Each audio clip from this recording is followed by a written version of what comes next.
السلام علیکم۔ اگر آپ اپنے کسی بیمار بچے کا علاج کرتے کرتے تک گئی ہوں تو یہ ویڈیو آپ کے لیے ہے۔ اگر بچہ اس قسم کی علامات میں مبتلا ہے، مثلا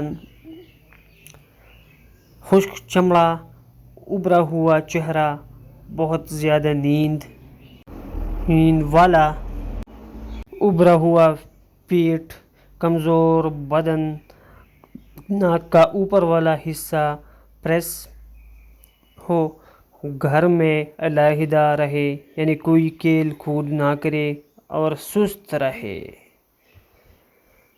تو خدا را اس بچے کا TSH کروائے۔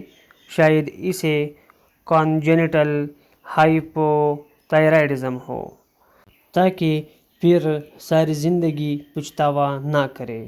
اگر ویڈیو اچھی لگی تو شیئر، کمنٹ، لائک ضرور کریں۔ اللہ حافظ۔